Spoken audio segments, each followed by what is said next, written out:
નમસ્કાર દોસ્તો, જય હિન્દ અને સ્વાગત છે તમારું લક્ષ્યમ એકેડેમીના ડિજિટલ યુટ્યુબ પ્લેટફોર્મ પર. દોસ્તો, સેન્ટ્રલ વેરહાઉસિંગ કોર્પોરેશન એટલે કે કેન્દ્ર સરકારનું જે અલગ અલગ જગ્યાએ અલગ અલગ સ્ટેટમાં જ્યાં એ અનાજ એની સ્ટોર કરતા હોય, વેરહાઉસ કહેવામાં આવે, ગોડાઉન સેન્ટ્રલના કહેવામાં આવે, એની અંદર એક ભરતી છે એ જાહેર થઈ છે. વાત આપણે આખી જાણીએ કે કેવી રીતે શું આ ભરતી એ જાહેર થઈ છે અને શું તમે એની અંદર એ ફોર્મ ભરી શકો કે નહીં.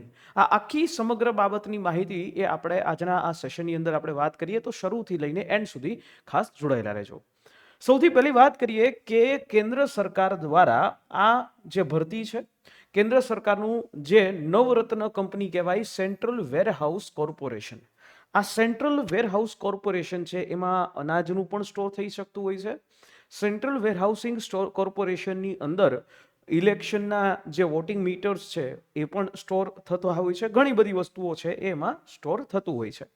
જે under the ministry of consumer affairs, food and public distribution બરાબર એની અંદર આ આખી જે CWC સેન્ટ્રલ વેરહાઉસિંગ કોર્પોરેશન આ આખી જે ભરતી જે છે એના અંડરમાં આવે છે. આ આખી કંપની છે નવરત્ન કંપની, એના અંડરમાં આવે છે. હવે સૌથી બેઝિક પ્રશ્ન એ ઊભો થાય કે આ જે ભરતી આવી છે શું એ આ કાયમી છે? યસ, આ ભરતી જે છે એ કાયમી છે.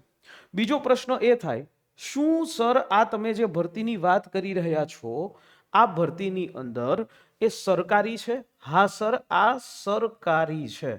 બરાબર, આ ભરતી પણ કેવી છે? સરકારી ભરતી છે. એટલે સરકારી છે, કાયમી છે. ક્યાં લાગે તો કે કયું સી એટલે કે એક પ્રકારે કેન્દ્ર સરકારની કંપની કહેવાય. શું કહેવાય? કેન્દ્ર સરકારનું PSU પબ્લિક સેક્ટર અંડરટેકિંગ કહેવાય. એટલે એની અંદર છે. કઈ કઈ પોસ્ટ છે?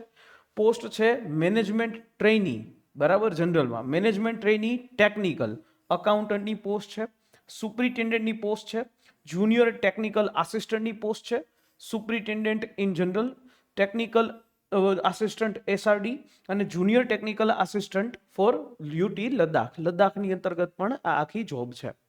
વાત કરીએ કે મેનેજમેન્ટ ટ્રેની છે એની અંદર ટોટલ 40 જગ્યા છે. મેનેજમેન્ટ ટ્રેની ટેકનિકલ છે એમાં 13 જગ્યા છે. અકાઉન્ટન્ટની અંદર ટોટલ 9 જગ્યા છે.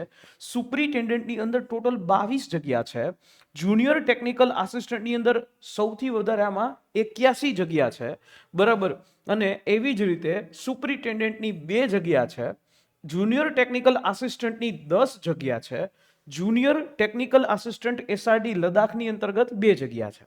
ઓકે, તો આ અલગ અલગ પોસ્ટ છે. એ પોસ્ટ વિશે આપણે માહિતી લીધી. હવે સીધો પ્રશ્ન તમારી સામે એવો આવે કે સર આ જે પોસ્ટ છે, બરાબર, આ પોસ્ટની અંદર આમાં પગાર ધોરણ કેવડો?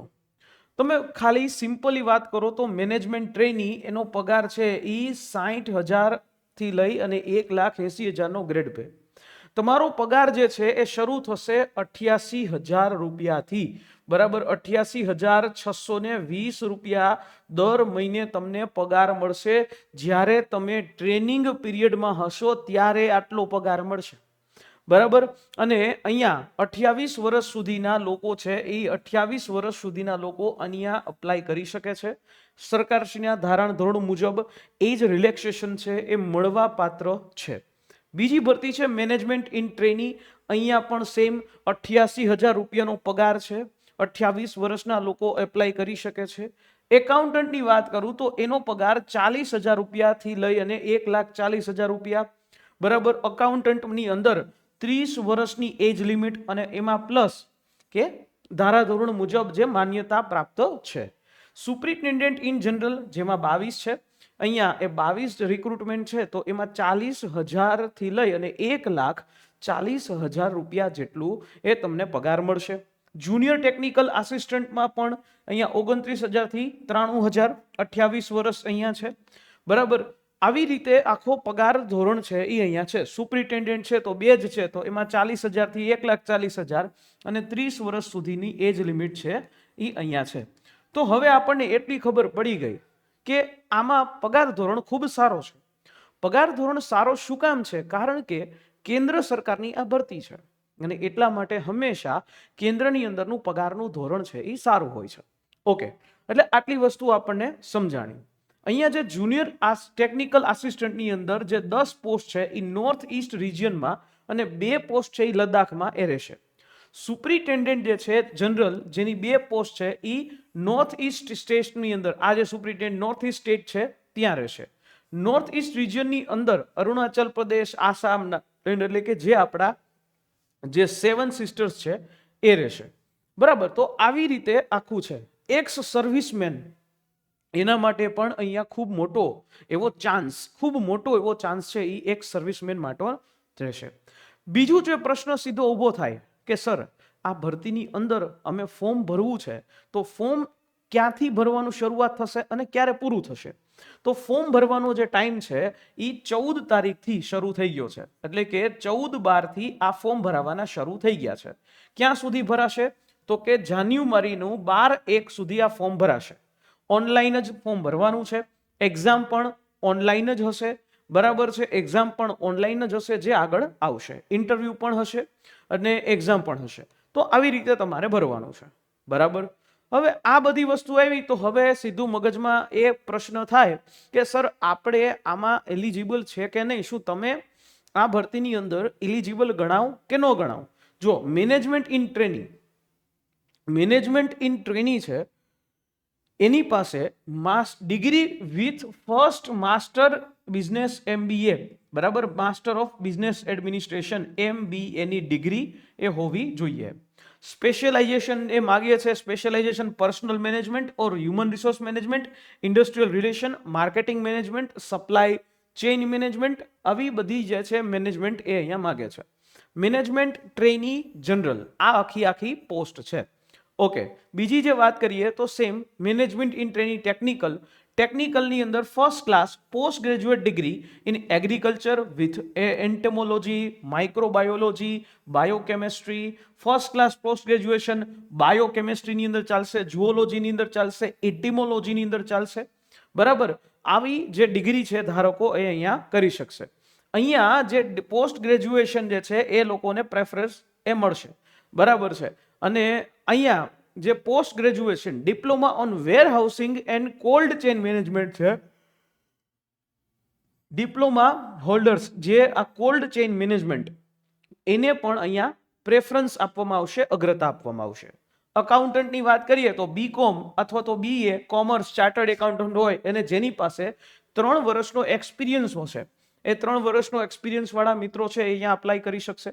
સુપ્રિન્ટેન્ડન્ટ ઇન જનરલ, સુપ્રિન્ટેન્ડન્ટ જે છે પોસ્ટ ગ્રેજ્યુએશનની ડિગ્રી હોય તમારી પાસે, ગમે એ સ્ટ્રીમના, ગમે એ arts, commerce, science, post graduation હોય એટલે તમે સુપ્રિન્ટેન્ડન્ટ ઇન જનરલ સુપ્રિન્ટેન્ડન્ટ માટે અપ્લાય કરી શકશો. Junior technical assistant degree agriculture degree જે છે ઝુઓલોજી, કેમેસ્ટ્રી, બાયોકેમિસ્ટ્રી એની અંદર તમારી પાસે હોવી એ જોઈએ. બરાબર, superintendent in general SRD north east region માટેની વાત કે પોસ્ટ ગ્રેજ્યુએશનની ડિગ્રી, જુનિયર ટેકનિકલમાં સેમ એગ્રીકલ્ચર ડિગ્રી, બરાબર છે, ડિગ્રી એગ્રીકલ્ચરની અંદર ઝુઓલોજી, કેમેસ્ટ્રી, બાયોકેમિસ્ટ્રી, અને જુનિયર ટેકનિકલ આસિસ્ટન્ટ છે એમાં પણ સેમ ઝુઓલોજી, કેમેસ્ટ્રી અને બાયોટેકનોલોજી. તો આટલા ગ્રેજ્યુએશન વાળા લોકો છે જે આ ભરતીની અંદર એ અપ્લાય કરી શકશે. ઓકે સર, તો હવે એજ રિલેક્સેશન કેટલું મળશે? 5 વર્ષ છે એ શેડ્યુલ કાસ્ટ માટે છે. OBC હશે તો એના માટે 3 વર્ષનું એજ રિલેક્સેશન છે. પછી દિવ્યાંગો છે તો એમના માટે 10 વર્ષનું એજ રિલેક્સેશન મળશે. એક્સ સર્વિસમેન છે તો 5 વર્ષનું એજ રિલેક્સેશન છે એ મળશે. તો આવી રીતે એ એજ રિલેક્સેશન એ અહીંયા મળવા પાત્ર રહેશે. એટલે આ વાત થઈ ગઈ એજ રિલેક્સેશનની. હવે સીધો પ્રશ્ન એવો થાય કે સાહેબ અહીંયા એક્ઝામ હશે? યસ, એક્ઝામ હશે. કઈ રીતે હશે? લેખિત હશે કે ઓનલાઈન હશે? ભાઈ આ આખી એક્ઝામ જે છે એ ઓનલાઈન જ હશે. આખી ઓનલાઈન એક એક્ઝામ હશે અને ત્યાર પછી એક ઇન્ટરવ્યુ જે છે એ આવશે અને પછી DV આવશે. તો અલગ અલગ જે છે સિલેબસ વાઇઝ અલગ અલગ વસ્તુ છે. પ્રોફેશનલ નોલેજ એટલે કે જે ભરતીમાં તમે અપ્લાય કરતા હોય એના ઉપરનો આખો સિલેબસ છે. 200 માર્કનો સિલેબસ હોય છે અને એમાં 2 કલાકનો અને 30 મિનિટનો સમય મળે છે. આની આખી જે PDF છે એ તમને અમારી જે ટેલિગ્રામ ચેનલ લક્ષ્યમ એકેડેમી ઓફિશિયલ ત્યાંથી તમને મળી જશે, જેની લિંક આપણે નીચે ડિસ્ક્રિપ્શન બોક્સની અંદર આપવામાં આવેલી છે. બરાબર, અકાઉન્ટન્ટની વાત કરીએ તો એ અકાઉન્ટન્ટ વિશેનું knowledge, general awareness, English, reasoning and computer aptitude છે, data analysis and interpretation, quantitative aptitude, આ બધું સેમ કે 200 માર્કનો આખો સિલેબસ છે. અને ઇંગ્લિશ અને હિન્દી આ બે લેંગ્વેજની અંદર આના પેપર હશે અને 2 કલાક અને 30 મિનિટની અંદર આ વસ્તુ એ તમારો ટાઈમ રહેશે. સુપ્રિન્ટેન્ડન્ટ ઇન જનરલની વાત કરીએ તો સુપ્રિન્ટેન્ડન્ટ ઇન જનરલમાં બીજું કંઈ નથી. અહીંયા ફોર્મ ભરાય, બરાબર. રિઝનિંગ અને કમ્પ્યુટર છે, ઇંગ્લિશ છે, ડેટા એનાલિસિસ છે, ઇન્ટરપ્રિટેશન છે ને ક્વોન્ટિટિવ એપ્ટિટ્યૂડ છે, જનરલ અવેરનેસ છે. 200 માર્ક છે, 200 પ્રશ્ન હશે, હિન્દી અને ઇંગ્લિશ લેંગ્વેજમાં આપવાના હશે અને 2.5 કલાકનો તમને અહીંયા સમય છે એ આપવામાં આવશે, બરાબર. આ રીતે રહેશે. પછી એવી જ રીતે ટેકનિકલ આસિસ્ટન્ટમાં જે પ્રોફેશનલ નોલેજ, રિઝનિંગ અને એ 200 માર્ક, 200 પ્રશ્ન અને 2.5 કલાકનો સમય આ રીતે આપવામાં આવશે. ઇન્ટરવ્યુ જે છે એ આમાંથી જે સિલેક્ટ થશે એ બધા ઇન્ટરવ્યુમાં આવશે. ઇન્ટરવ્યુ જે છે એ ક્યાં થશે? દિલ્હીની અંદર આનું ઇન્ટરવ્યુ થશે અને ઇન્ટરવ્યુ માટે 1:5 એટલે કે એક પોસ્ટ માટે 5 લોકો લેવામાં આવશે.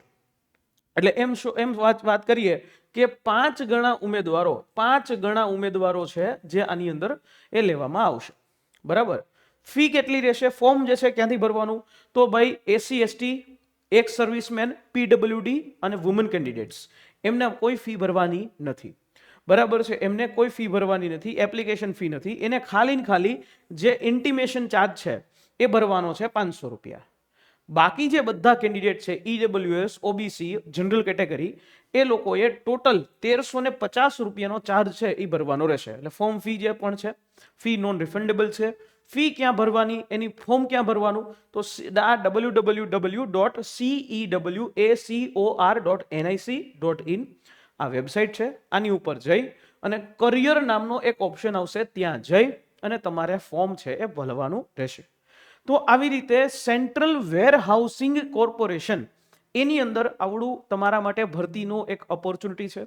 જે પણ મિત્રો આમાં ઇલિજિબલ હોય એ લોકો અહીંયા ફોર્મ ભરી શકે છે. લક્ષ્યમ એકેડેમી લગભગ તમામ ભરતીઓ છે એના વિશે તમારી સાથે વાત કરશે. લક્ષ્યમ એકેડેમીની ઉપર આપણે બધી જે ભરતીઓ જે પોસિબલ છે એ તમામ ભરતીઓ જે છે એ તમારી સામે અમે મૂકવાનો પ્રયત્ન કરીશું. અને આવી જે ભરતી વિષયક માહિતી માટે અમારી જે ટેલિગ્રામ ચેનલ છે લક્ષ્યમ એકેડેમી ઓફિશિયલ, એમાં જોઈન થઈ જાજો અને નોટિફિકેશન ઓન રાખજો.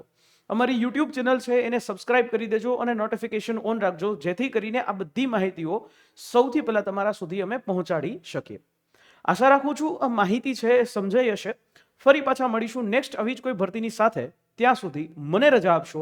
જય હિન્દ, જય ભારત.